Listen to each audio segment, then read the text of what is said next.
Miaraba-tompoka lasy tomboky vavy tonga sondray eto anatin'ny fotoanan'ny fampalalam-baovao ny MBS amin'izao alina izao. Manasanao anaraka izany hatramin'ny farany. Ny vaovao politika avy hatrany no anombohana ny fotoana. Toto Sandroany Sabosy tao Antsirabe ny fionan'Andriamatoa Marc Ravalomanana sy ny vahoaka ny antoerana kandidaan'ny malagasy rehetra ny kandida mitondra ny laharana 520 araka ny nambarany. Raisina avokoa izay olona sy vondrona manana finiavana no anazy ary osokafana ihany koa ny compte eny anivon'ny banky mba ahafahana manohana ny kandida Marc Ravalomanana araka ny fanazavana nandritry ny fionana teo Antsirabe. Rina Rabe Mananjara no mitatitra antsika izay vaovao izay. Vorilanina manoloana ny kianja ny Tsangambato teto Antsirabe, ny vahoaka teto antoerana nandritra ny fionan'ny kandida mitondra ny laharana 520 amin'ny bileta tokana tamin'ireo vahoaka ny renivohitra ny faritra Vakinakaratra. Nampafantatra ny vina hoentiny manarina amin'ny firenena ny kandida Marc Ravalomanana sady nampatsiahy fa ny fifanampiana ampandresy izany vina izany no zava-dehibe indrindra. Dada kandida malagasy rehetra hajamatao ianareo.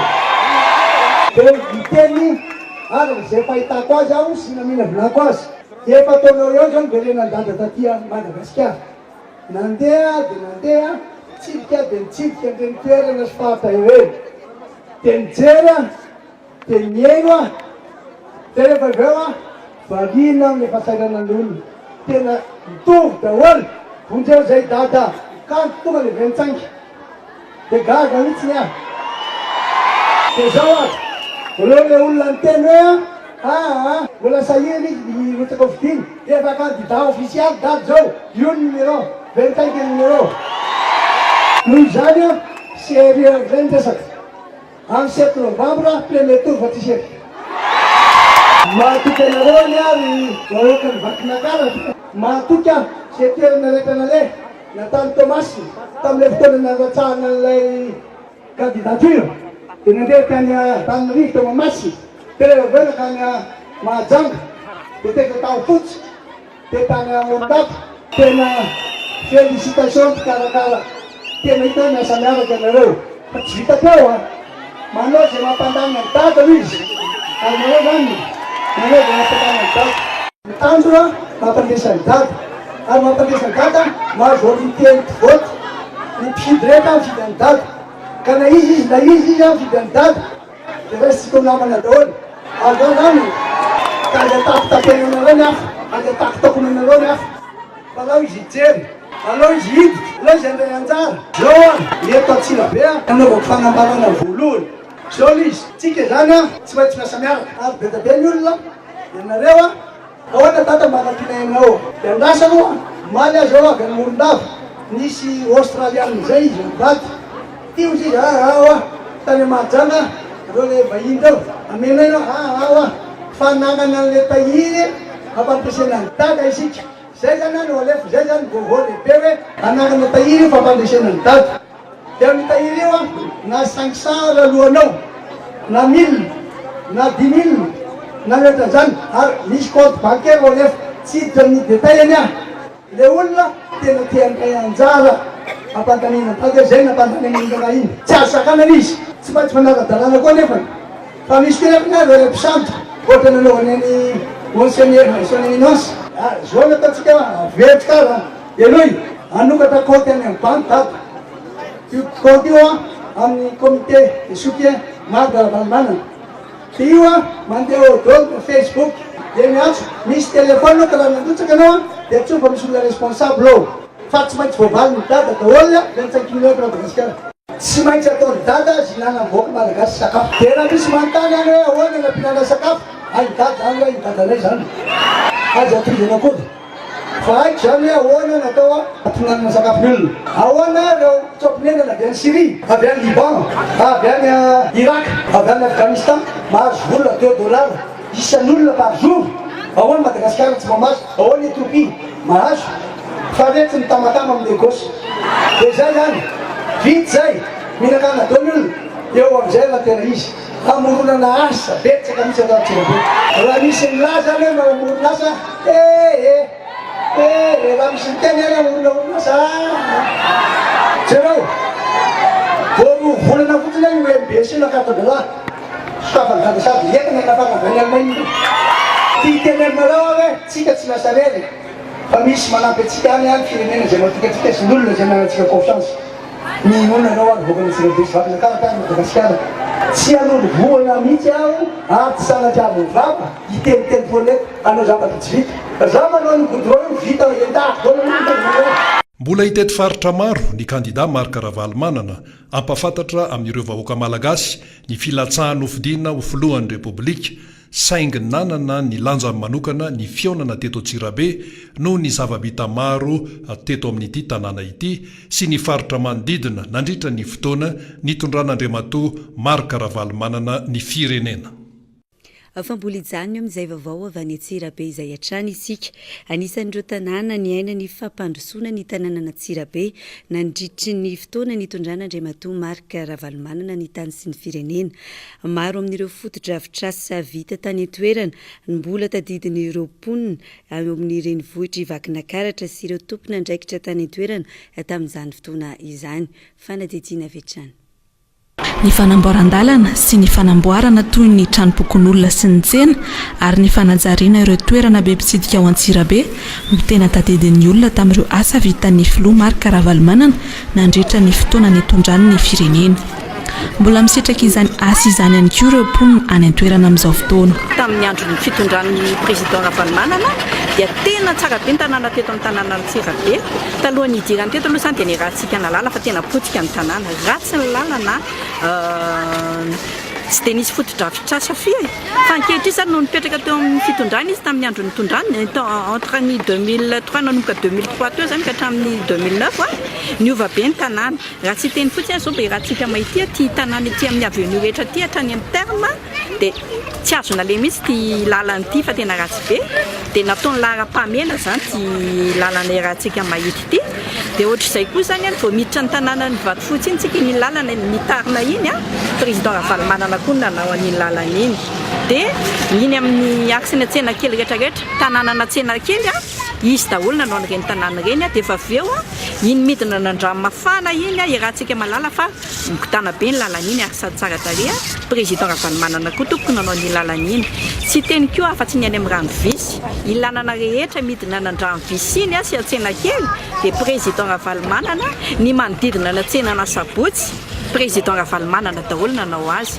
nefa moa noho ireny toe-draharaha ny rahantsika nahita teto amin'ny firenena ireny dia iny président naongandry zareo ireny dia tsy vita hatramin'ny farany le foto-drafitrasa nefa efa nitsangana efa azo hoanina fa tsy vita tanteraka le izy dia nataony mpitondra teo moa izany forcina fotsiny indrindra teo amin'ny tsena nefa ny tokony ho vita tanteraka le tsena dia io rahantsika mahety io izy amin'izao fotoana izao tsy dia mbola ara-dalàna loatra. Tsy mahagaga araka izany raha maro amin'ireo mponina ao Antsirabe no miandrandra ny fiverenan'Andriamatoa Marc Ravalomanana eo amin'ny fitondrana.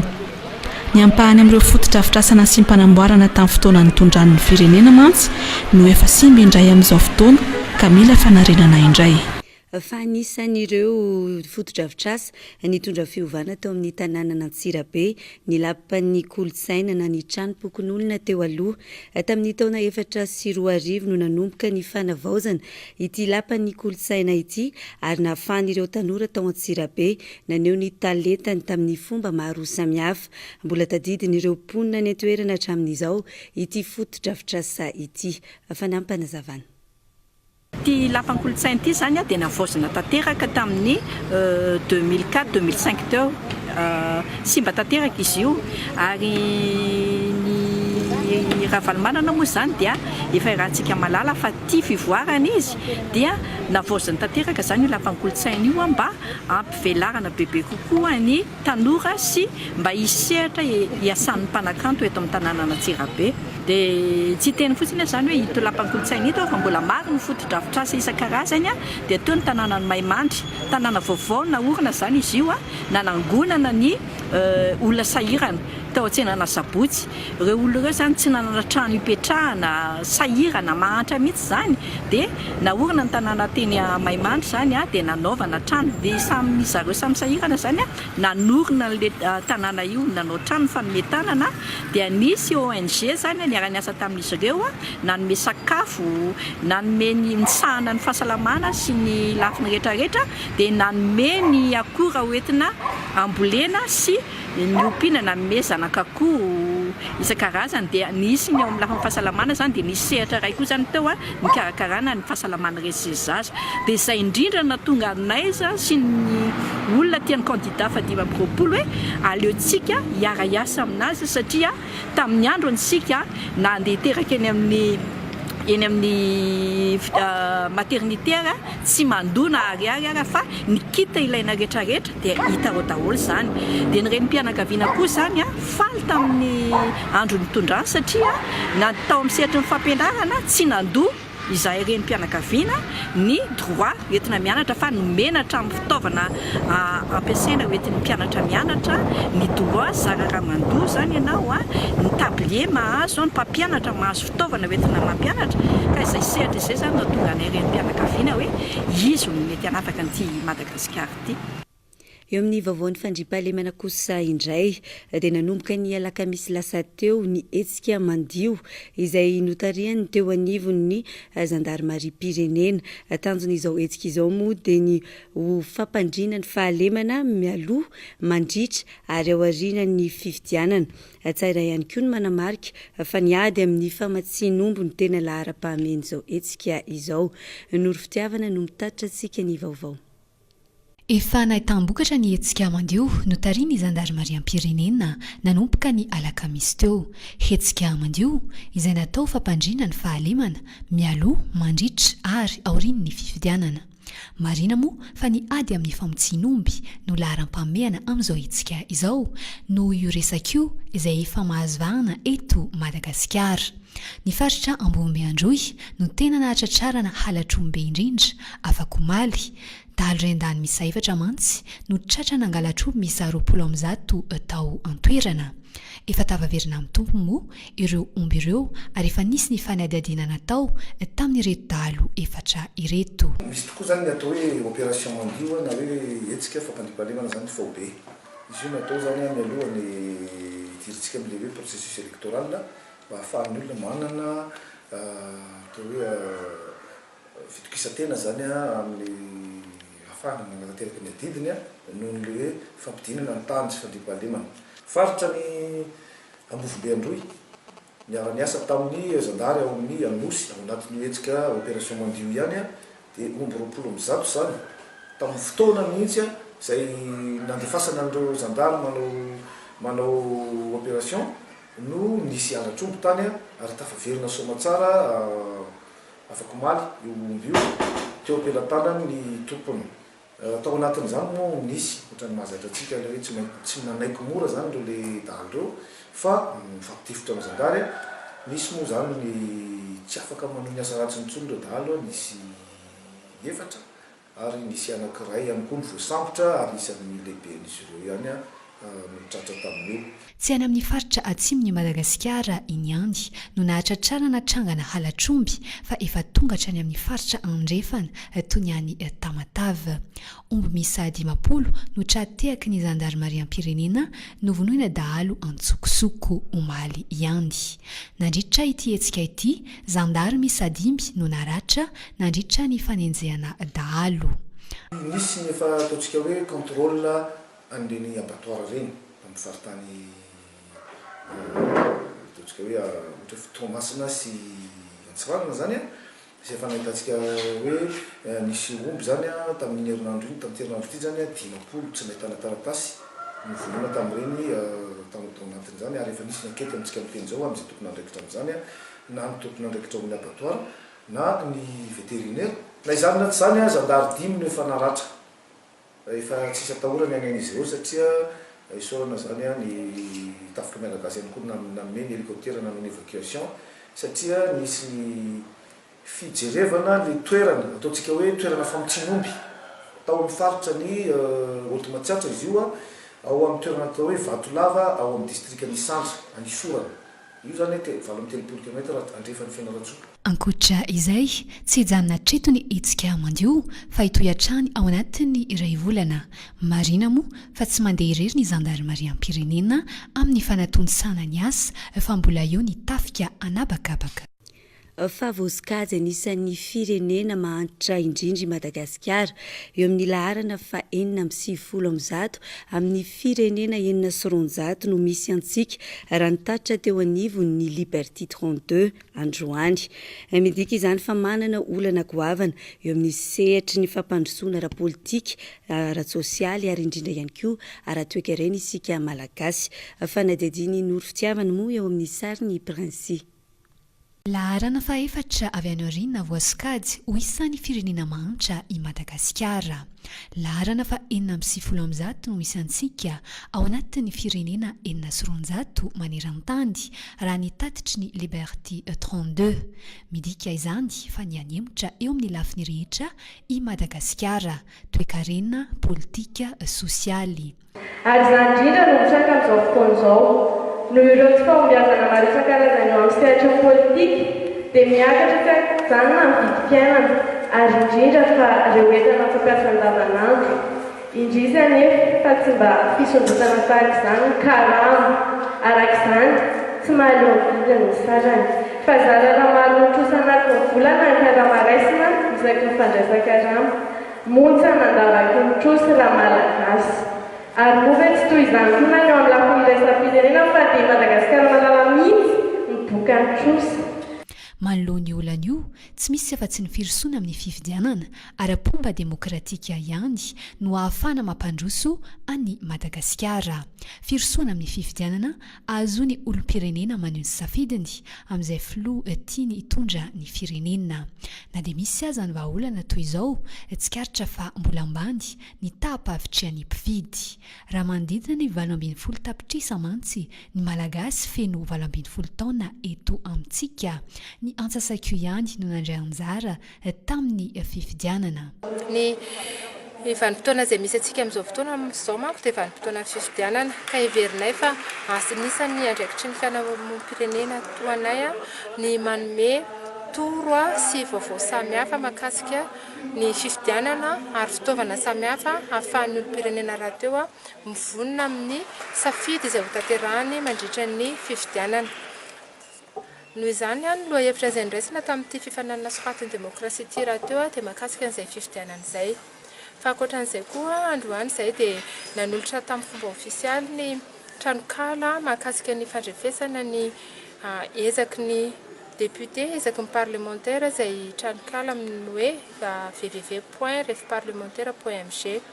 Izy io dia ao anatin'ny famporisihana ny fampiarana tamberina ndraikitra eto Madagasikara satria ny tamberina ndraikitra dia singa iray mampiroborobo ny demokrasia. Tsara ny mampafantatra fa anisan'ny fianakaviam-beny ao anivon'ny fiarahamonim-pirenena ny Liberté 32 ny isoroana ny herisetra mifandraika amin'ny fifidianana no tena imasony araka ny fantatra androany teto Ankatso. Eo amin'ny resaka fahasalamana kosa indray dia hita fa efa mihamazovana maneran-tany ny autisme ary tantaratra ihany koa izany eto Madagasikara. Raha ny eto amintsika manokana ary dia tsy mbola misy ny statistika azahoana mamaritra fa autiste ny zaza iray noho ny tsy fampin'ny fanadihadiana. Ho fandraisan-tanana ireo marary ary dia tsy mitsahatra manohy ny asan'ny sitrapo ny ao anivon'ny fikambanana autisme Madagasikara. Noro fitiavana sy Manora Andriamalala no mitondra antsika izay vaovao izay. Tsy mitsaha mitombo isan-taona ny isan'ny autista manerana izao tontolo izao. Tsy mbola misy aloha hatreto ny tarimarika raha ho an'ny Madagasikara manokana satria mbola tsy nisy ny fanadihadiana feno ahafana mamaritra fa autista ny zaza iray. Marina fa tsy fantatra mazava ny antony aretina io fa anisan'ny antony mampirongatra azy ity ny fahampitehany tontolo iainana sy ny etona ara-tsimika ary ny vaksiny izay miantraika mivantana amin'ny vatany olombelona. Tsindrina manokana fa tsy vokatry ny asan-devoly ihany koa ny autisme. Ny autisme ny fisehony dia fikorotanana aloha izy karazana fikorotanana eo amin'ny fivelarana.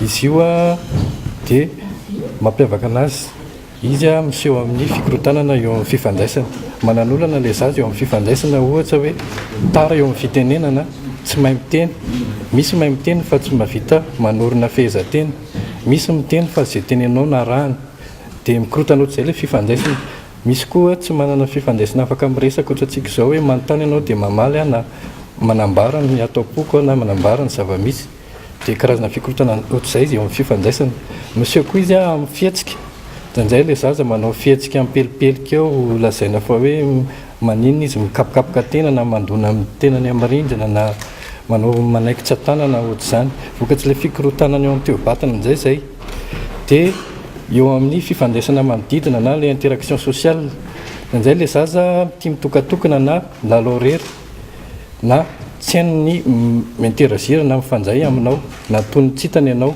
zay zany miseho ny autisme amin'ny akapobeany tsara ny mampafantatra fa aritina tsy misy fanafana ny autisme teraka autiste ny olona iray ary maty autiste raha ny fanazavanina na dia eo aza ny ezaka an-tsitrapo tontosain'ny autisme Madagasikara misy hatrany ny fanaratsiana sy ny fampielezana vaovao tsy marina voatatitra ny eo anivo ny fikambanana mariana ihany koa fa ny autisme Madagasikara dia tsy hoe manda ny fanomezana fanafody kanefa kosa manaitra ny mpiara-miombonantoka rehetra indrindra ny ordre des médecins sy ny ministère fa misy maltraitance médicale ary mangataka izay ny fanokafana fanadihadiana momba azy io ankoatra izay hisy ny dingana fizana marary ho tontosainy ity fikambanana ity ny 20 hatramin'ny 24 septambra ho avy izao tsy diso anjara amin'izany iny faritry Toamasina iny raha ny fantatra androany teto mahatony soavy masoandro efatra amin'ny fampanjaka noho ny paka tamin'ny kolotsaina malagasy sy ny fiarahamonina ny lambalandy sy ny lambamena efa mialefa nefa izany ankehitriny noho ny fanatontoloana eo ihany koa ny vidiny lamba anisan'ny mampiavaka ny malagasy nefa maneran-tany ity lambalandy sy ny lambamena ity Jessica Miray sy miarom-bola moa no mitatitra antsika izay vaovao izay lambalandy avokoa no iantsona ny lamba vita avy amin'ny landy izany hoe anaovana ihany koa ny lambalandy lambamena kosa rehefa aminosana razana na ny lamba-tavoangy aza karazany roa ny biby ahazahoana lambalandy dia ny landy be izany hitany amin'ny faritra Ambositra sy Ambalavao-Jimpary iny ny landy kely kosa any amin'ny faritra Avaradrano iny toy ny any Ambohibao sy Talata ny Volonondry tsy dia fahita firy intsony kosa nefa ny landy be amin'izao fotoana na ny soa sauvage noho ny fahasimban'ny tontolo iainana sy ny ala hitoerany ny landy kely kosa izany sisany tena saika hanamboarana lambalandy amin'izao fotoana na ny soa domestika izay ompiny olona mihitsy 3 andro no anaovany ireto mpivarotra ireto ny lamba fisalotra iray raha herinandro mahery kosa ny lamba lehibe iray manodidina ny 3 alina hatramin'ny 4 ariary eo no ivarotan'izy ireto ny lamba iray ny lamba vita avy amin'ny landy be kosa no lafo indrindra lamba mena zany lamba mena zany fa minosana razany zay ny lamba mena ny tena maro dia ny lamba landy hoe landina rakora nanaovana azy fa ny lamba mena na lamba tavoangy raha dia azo atao hoe lamba mena fa minosana ankoatran'izay amin'ny mamalagasy moa zany hoe lamba landy lamba mena zany famonosana famonosana razana gasy zany dia tsy maintsy lamba hoe zany zay saky maty hatramin'izao aloha zao mbola tsisy mihitsy mivokatra momba ny tena landy tena voe amin'izao misy ny tsara fa lafo tsy araky ny tenany olona amin'izao fotoana misy izy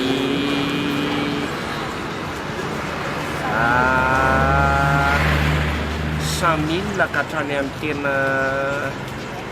tena lafo indrindra 3 millions le tsotsotra izy 100 000 le matera vita hoe ny tenonina zany zay ny tenonina tanana zany ka hoe anina iny ny ambany 100 000 le lafo indrindra iny tonga dia akora tena rehefa volany famadihana no tena mandeha ny tsena izany hoe manomboka ny volana Jona ka hatramin'ny volana Aogositra maina be kosa izany rehefa fahavaratra tsy nitovy tamin'ny tsena teo aloha intsony ihany koa anefa izany amin'izao fotoana satria visy amin'ny malagasy sisany mbola liana amin'ny fividianana lambalandy fa olana anisany nalovany ireto mpivarotra lambalandy eto Anosy ireto ihany koa ny fahavitian'ny bibilandy ankehitriny noho ny fahampitian'ny ala any ka tsy mitsaha miakatra ny vidiny.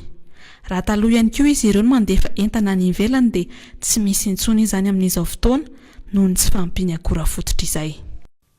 Dia mifarany eto ny fotoanan'ny fampahalalam-baovao amin'ity alina ity ankasitrana tomboky lasy sy tomboky vavy ny fanaranao izany hatramin'ny farany manome fotoananao amin'ny alatsinainy toy izao indray. Veloma tompoko.